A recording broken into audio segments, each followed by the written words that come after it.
Welcome viewers, Dr. JWAU, theologist since 1994. You are on the Pro Theologist channel. Also, I do run a channel called Count Straight, which is more of the masculine vein. You'll see the title there. But we're looking at the life of Muhammad and the verified revelation structure of the people of the book. We've arrived safely at Episode 13, the fear of separation.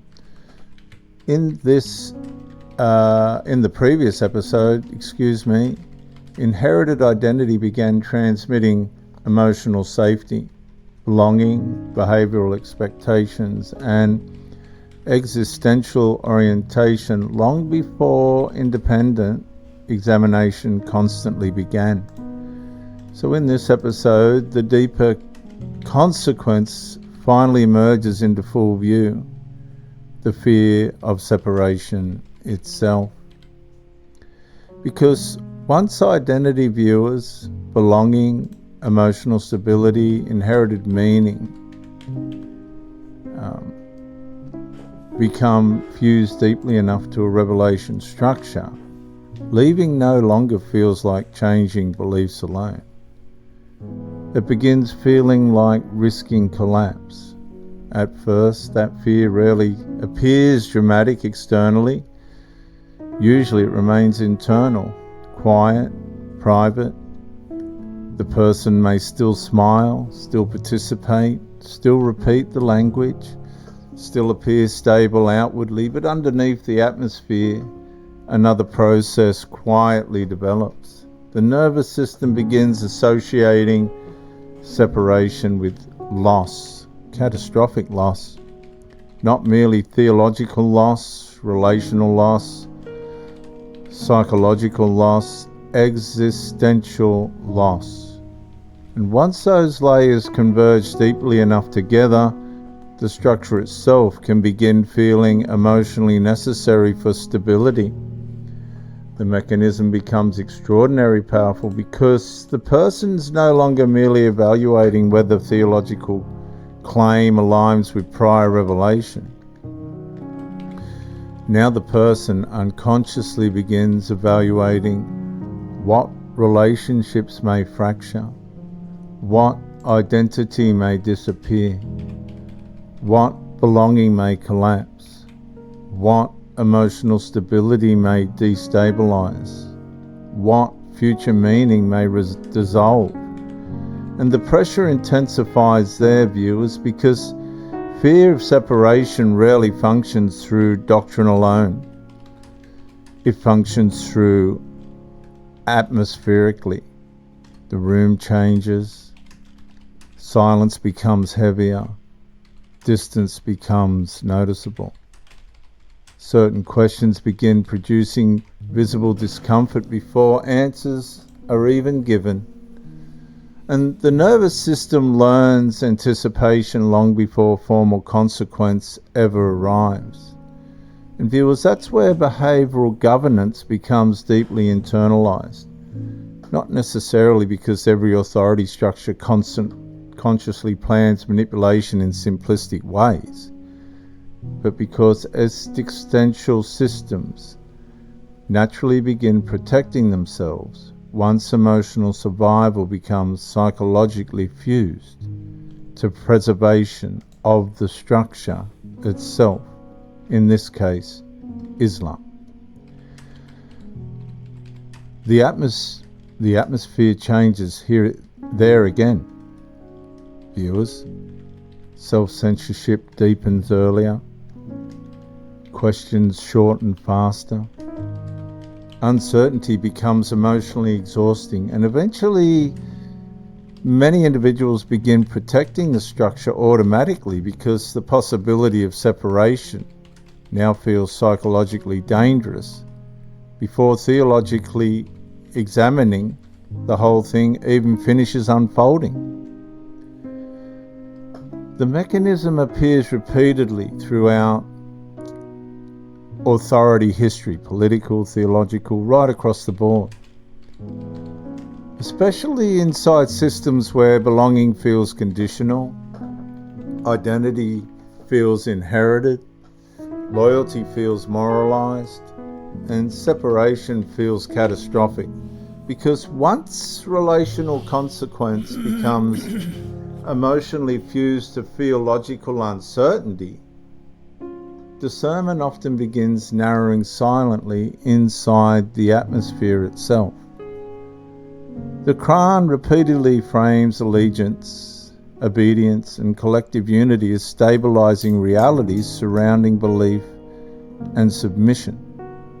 In Qur'an 3:103, it reads, "And hold firmly to the rope of Allah all together, and do not become divided."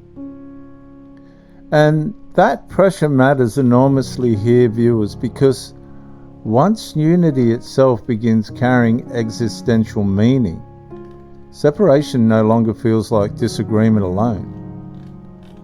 It begins feeling like disconnection from emotional safety, inherited meaning, relational continuity, and existential stability itself. The Muslim feels trapped between two fears: fear of remaining inside a potentially unverifiable structure, the new Islamic revelation through Muhammad, and the fear of losing the world emotionally attached to the structure if separation occurs. And that internal conflict becomes extraordinarily destabilizing psychologically, spiritually, relationally, and existentially. Especially once the Muslim begins sensing that even honest examination itself may carry emotional consequence. Questions become negotiated internally before they're ever spoken externally. Doubt becomes privately managed.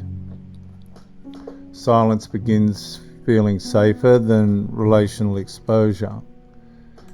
And eventually many Muslims begin preserving the atmosphere itself, because the atmosphere now protects them from the emotional terror of separation in return.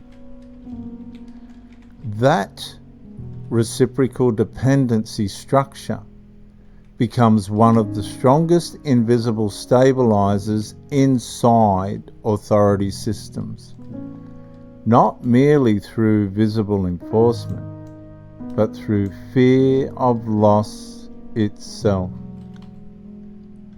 Yet, beneath the emotional gravity, the unresolved question still remains standing. And that is, does Muhammad's new emerging Islamic theology revelation structure truly align with the already established prophetic witness carried among the people of the book? Or has fear of separation progressively become eventually emotionally fused to preserving allegiance to the new Islamic revelation before continuity testing has fully been concluded? And viewers, that distinction matters enormously, because throughout biblical revelation structure, fear of consequence never removed the obligation of discernment, verification, and continuity testing. In Acts 17:11, the Bereans examined claims carefully against prior scripture rather than surrendering examination to relational pressure, inherited identity, or emotional dependency, or even fear of separation. And viewers, that matters because that pattern remains critically important now, because verified revelation survives scrutiny without requiring fear of relational collapse, emotional destabilization, or inherited dependency, or existential panic to preserve loyalty. And once fear itself begins governing the emotional boundaries of inquiry, discernment often narrows silently long before individuals fully recognize how deeply the atmosphere has already shaped their willingness to examine and verify openly. Viewers, I'm Dr. JWAU, theologist since 1994. I'm going to ask you to like and subscribe only for motivation. I want you to comment because I want you to educate me, and press the bell if you like the content, ignore it if you don't, and help somebody else by sharing this content. Viewers, in the next episode we're going to move into the psychology of submission relative to Muhammad's new Islamic ideology revelation structure. Because once fear of separation stabilizes deeply enough, obedience itself increasingly begins functioning through emotional conditioning, relational preservation, and internalized behavioural governance. Until then, viewers, you keep well, and bye for now.